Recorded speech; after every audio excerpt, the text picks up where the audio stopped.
Investment strategies for different stages of life. In this video, we break down life into its parts and discuss the appropriate strategy for investing at each stage of your life, as well as some tips for making the shift from one stage to the next run more smoothly. Investing strategies that can be affected by several different variable factors.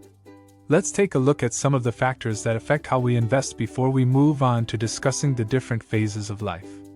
Income and its source. The first factor is income and its source. What is your income? And more importantly, what is the source of that income? Is it stable? Is it unstable? Will it sustain? Or is it possible that you may see some uncertainty? All these factors can have a significant bearing on how you plan your investments. Expenses. The second variable is expenses.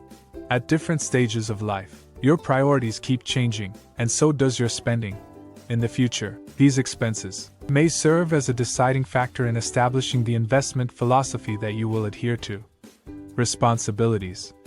Your responsibilities make up the third variable in this equation. For those who have not yet married, for instance, there are fewer obligations placed on their shoulders. This is not the case, however, whether you become a father or when you get closer and closer to retirement age. Age is a potential candidate for the fourth component. This is very important to keep in mind while making financial decisions, as your age is frequently a determining factor in the amount of risk you are willing to face. The dynamics of the market. The current state of the market and the economy could be considered the sixth component. Whatever the case may be with the first four considerations, the current state of the market and the economy will have a significant impact on the choices you make about your investments.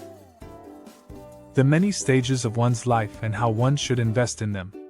Now that you are aware of these aspects, let's discuss the many seasons of life, how much you should save throughout each stage, where you should invest your money, and how much risk you are willing to accept. Bachelorhood. The first phase is known as the bachelor years. You have reached a point in your life when you are content since you are self-sufficient financially, and you have a job. You are free to spend the money however you see fit. There are no huge tasks that fall on your shoulders. And you want to splurge on things like a new motorcycle or car, have a grandiose wedding with your significant other, and so on. Nevertheless, to fulfill these wants, you wind up spending more money than you bring in. You may avoid making this error by saving money first and then spending it later. In addition, you ought to put away no less than 30% of your earnings. The previous stage of your life will determine whether or not you will have money troubles when you go on to the next part of your life. When a person is a bachelor, he or she has no obligations or commitments. You have time to work for yourself. Investing in funds that focus on mid-cap or small-cap companies is a smart move at this point in the short term and the medium term. These funds are prone to volatility, but over the long term, they have the potential to deliver tremendous profits. Married but without children. After being married, one moves on to the subsequent stage of life. During this time of year, costs typically rise significantly more than usual.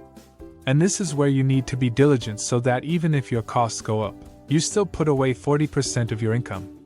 After being married, you and your spouse need to make sure that your objectives are aligned. Sharing assets and responsibilities involves open and honest communication between the couple in the relationship. Create a large picture of your entire incoming and outgoing cash, the investments you can make, and the level of risk you are willing to accept. Because you are now responsible for your progress as well as stability, you will be able to take fewer risks than you could when you were a bachelor. As a result, increasing the proportion of your portfolio that is invested in debt or balanced advantage funds while decreasing the proportion that is invested in equity strategies with a higher level of risk can be a viable option.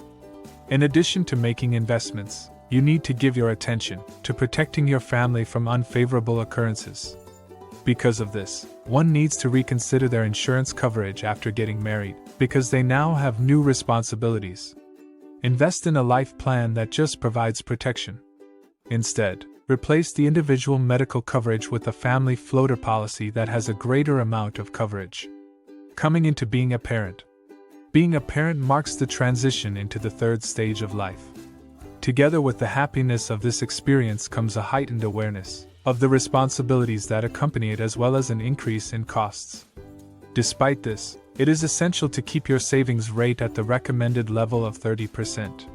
When you have children, you will need to prepare for several different scenarios. Education for yourself, your children, and their future spouses, as well as for your retirement. In a sense, certain outcomes in your life have already been determined. Hence, it is essential to get started on goal-based investing as soon as possible, after becoming a parent, to prepare for the various possibilities that may arise. Establish your objectives, set a time frame for achieving those objectives, and select your investment vehicles accordingly. You can organize your objectives by placing them in one of the 3 time frames: the short term, the medium term, or the long term. You have the option of investing in debt funds or even fixed deposits to achieve your short-term objectives, such as paying for vacations or the school fees of your children, etc. Having a combination of equity and debt is the greatest way to achieve your medium-term financial goals, such as purchasing a car or saving up for a down payment on a house. Hence, hybrid funds, such as dynamic asset allocation funds, are sometimes a viable choice. Have a portfolio consisting solely of equity investments if your long-term objectives, such as funding your children's college education or retiring comfortably, are important to you. Retirement. The retirement stage is the 4th stage.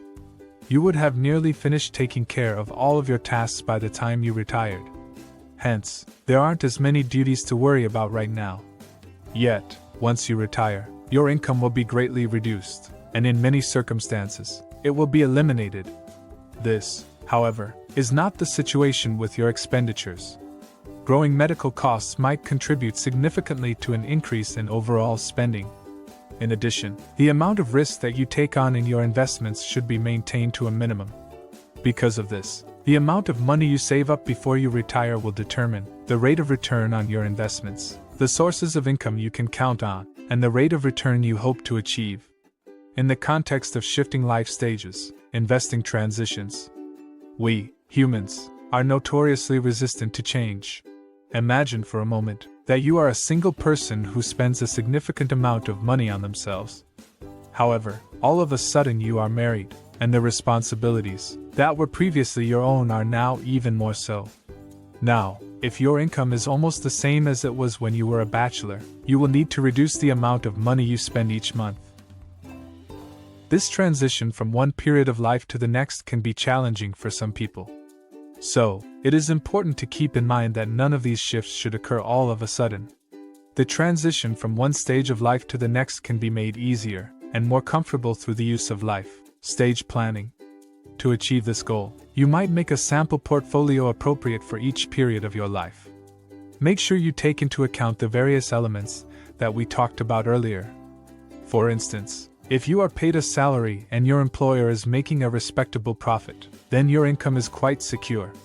Even if you are a salaried employee, there is a degree of uncertainty if the industry in which you work or the firm you work for is not performing well.